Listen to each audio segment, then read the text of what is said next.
একটা দল বা একটা গোষ্ঠী চাচ্ছে যে মুক্তিযুদ্ধকে ছোট করে দেখতে, জুলাইটাকেই বড় করে দেখতে, বাট দুই জায়গায় নির্দিষ্ট গুরুত্ব আছে। আহ, একটা যেরকম 1971 সালে পাকিস্তানের বিপক্ষে যুদ্ধ করে আমরা বিজয় অর্জন করেছি, জুলাইয়ের মাধ্যমে আমরা একটা স্বৈরাচারী সরকারকে পতন ঘটিয়ে আমরা স্বাধীনতা অর্জন করেছি। তো দুইটার গুরুত্ব দুই রকম। তবে যেটা বললাম যে একটা দল আসলে চাচ্ছে যে 71কে ছোট করতে, জুলাইটাকেই বড় করতে, বাট এটা হতে দেওয়া যাবে না। এটা আমরা দুটাকে ধারণ করে সামনে এগিয়ে যাব। 24-এর যে ইন্সপিরেশন সেটা কিন্তু আমাদের ডিসেম্বর ছিল। এখানে কোনটা বড় কোনটা ছোট এই প্রশ্নই আসেনি, এই প্রশ্নটা সম্পূর্ণ অপ্রাসঙ্গিক। কারণ যখন ডিসেম্বরের প্রয়োজন ছিল, 71-এর প্রয়োজন ছিল, তখন ডিসেম্বর এসেছে। যখন আমাদের 24-এর প্রয়োজন ছিল, যখন আমরা 16 বছরের একটা অত্যাচার থেকে বের হওয়ার প্রয়োজন অনুভব করেছি, তখন আমাদের 24 দরকার ছিল। ডিসেম্বর থেকে অনুপ্রাণিত হয়ে আমাদের অনুপ্রেরণা ছিল ডিসেম্বর, এবং তার আগে 52, ডিসেম্বর, 71, এগুলো পরবর্তীতে 24 এসেছে। 24 হচ্ছে এরই একটা ধারাবাহিকতা। আমরা 24-কে যেমন 24-এর মতো গুরুত্ব দিই, ডিসেম্বরকে ডিসেম্বরের মতো গুরুত্ব দিই। এই বিজয়টা আসলে আমাদের অনেক কষ্টে কেনা, মানে অনেক দাম দিয়ে কেনা, যার কারণে আমাদের এটা আসলে এই যে জুলাই বিপ্লব দিয়ে ভুলে যাওয়ার বিষয় না, এটা অবশ্য আমাদের এক করার বিষয়। যে সেটা ছিল আমাদের একটা স্বাধীনতা, এটাও আমাদের একটা বিপ্লব।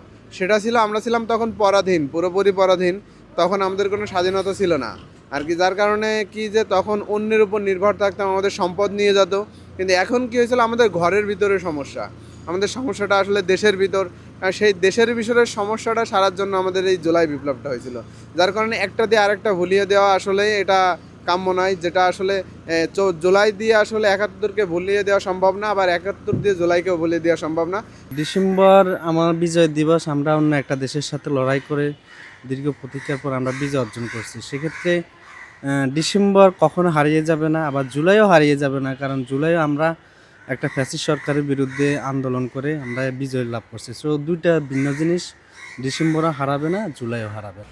মুক্তিযুদ্ধের মাধ্যমে আমরা দেশকে স্বাধীনতা করলাম। স্বাধীনতার 52 বছর পরেও দেশ স্বাধীন না কেন? ফ্যাসিস্টবাদী সরকার 15 বছর দখল করে রাখছে আমাদের গদি।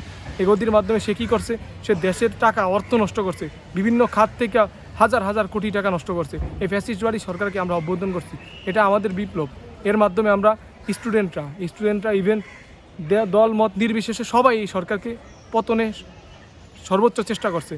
ডিসেম্বর আমাদের সকলের একটা চেতনা, এখানে আমাদের সকলের মনে একটা মানে আবেগে একটা জায়গা আছে। তেমনিভাবে 24 এবং 71 দুটা ভিন্ন জায়গা, দুটারই গুরুত্ব ভিন্ন ভিন্ন। মানে আমি কোনোটাকে কম্পেয়ার করতে চাই না, দুটারই সমান মানে তাৎপর্য আছে। আসলে 71 এবং 24-এর প্রশ্নে আমরা লক্ষ্য করছি ইদানিং দুইটি পক্ষ কোনোটাকে বড় করে দেখতে চাই, কোনোটাকে ছোটো করে দেখতে চাই। আসলে 71 সবসময় বড়, 24 কখনোই বড় হওয়ার কথা নয়। কিন্তু 71 আমাদের দিয়েছে স্বাধীনতা এবং 24 আমাদেরকে দিয়েছে অধিকার। তো একটি আরেকটির পরিপূরক বলা যায়। এখানে কোনোটাকে ছোটো করে দেখার কোনো সুযোগ নেই।